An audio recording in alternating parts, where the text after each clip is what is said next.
எனக்கு முன்னாடி பேசின அத்தனை பேருமே அண்ணன் கோபால் அவர்களை முன்னாள் நாடாளுமன்ற உறுப்பினர் தான் சொன்னாங்க. அவர் 80லேயே சட்டமன்ற உறுப்பினர். அவர் தலைவர் காலத்தில் அவர் வழக்கறிஞராக இருந்தாலும் இன்னைக்கு அவர் பிராக்டிஸ் பண்ணிட்டு இருக்காரு. அவர் குடும்பமே நமது கட்சி.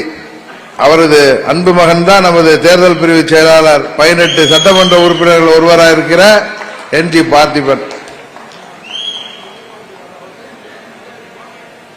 அவரை எனக்கு 87லேருந்து தெரியும். அம்மா அவர்கள் வீட்டில் தலைவர் மறைந்த சமயத்தில் அதுக்கு முன்னாடியே நான் அம்மா வீட்டுக்கு போறப்ப சோளிங்கர்லேருந்து மாதம் ஒரு முறை வந்து அம்மாவுடைய நட்சத்திரத்தன்னைக்கு மகத்தன்னைக்கு அம்மா பேருக்கு இவரே மலையில ஏறி நரசிங்க பெருமாளுக்கு அர்ச்சனை செய்துட்டு பிரசாதத்தோட அம்மா வீட்டில் வந்து அம்மா வீட்டில் அந்த ஆபீஸ்ல கொடுத்துட்டு போவார். நான் பார்த்துருக்கேன்.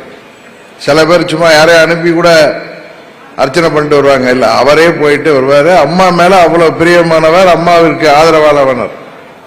புரட்சி தலைவர் காலத்தில் 80லேயே அவர் சட்டமன்ற உறுப்பினர் இருந்தவர்.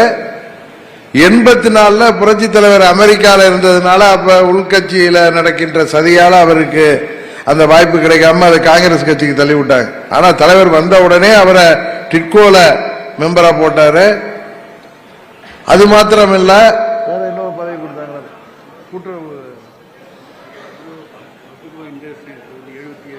77லே அவரு வாரியத்தில் பொறுப்புல இருந்தவர். தலைவர் காலம் முழுவதும் தலைவருக்கு பின்னால் இருந்தவர். பதவியில் இருந்தாலும் இல்லை என்றாலும் அதற்கு பிறகு அவரை நான் முதல்ல சந்தித்ததே அம்மா அவர்கள் வீட்டில் தான். அம்மா கூட இருந்து சேவல்ல சோளிங்கர் கேண்டிடேட்டா நின்றவர். 91ல் கூட்டணியினால காங்கிரஸுக்கு போயிட்டாரு. திரும்பவும் 98ல் பாராளுமன்ற வேட்பாளராக அம்மா அவர்கள் அவரை வாய்ப்பு தந்தார்கள். அவர் வெற்றி பெற்று அந்த 13 மாதம் பாராளுமன்றத்தில் அம்மாவின் சார்பாக பணியாற்றியவர்.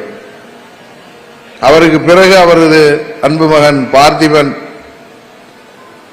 சட்டமன்ற உறுப்பினராக மாவட்ட செயலாளராக அம்மா காலத்திலேயே இருந்தவர். அப்பேற்பட்டவர் தான் இன்றைக்கு நமது கழகத்தின் தலைவராக இருக்கிறார். நான் ஏதோ எனக்கு வேண்டியவர்னு அவரெல்லாம் நினைத்ததில்லை. இன்னொன்னு என் சொந்தக்காரரும் கிடையாது. தயவுசெய்து, ஏன்னா இந்த கட்சியை நம்ம கட்சியை சில பேர் இது ஏதோ ஒரு சமுதாயத்திற்கான கட்சின்னு நம்மை பார்த்து பொறாமைப்படுவர் சொல்றார். அவர் அண்ணாவின் சொந்தக்காரர், பேரறிஞர் அண்ணாவின் சொந்தக்காரர். அவர் நமக்கும் சொந்தக்காரர்.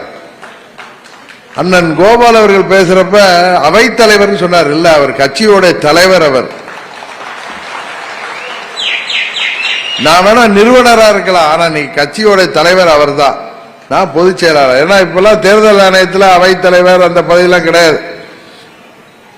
அங்க ரெஜிஸ்டர் பண்றப்ப ஒன்னு தலைவர் அல்லது பொதுச் செயலாளர் அப்படிங்கிறது எலெக்டட் போஸ்ட். அது மாதிரி துணைத் தலைவர் எலெக்டட் போஸ்ட். அப்ப நம்ம ஒருத்தர் நாமக்கல் பெரியவர் அன்பழகனை என்னோட தேர்ந்தெடுத்தீங்க.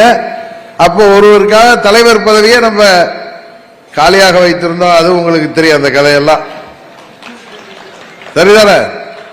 ஆனா அந்த பதவிக்கு முறையாக உங்களால் தேர்ந்தெடுக்கப்பட்டவர் பெரியவர் கோபால். எல்லா தகுதிகளையும் உடையவர். அவர் குடும்பமே நமது இயக்கத்தில் பணியாற்றுபவர்கள். அவர் பையன் இளம் வயதில் MLA ஆகிட்டு அந்த பதவியை கூட தூக்கி எறிந்தவர் கட்சிக்காக.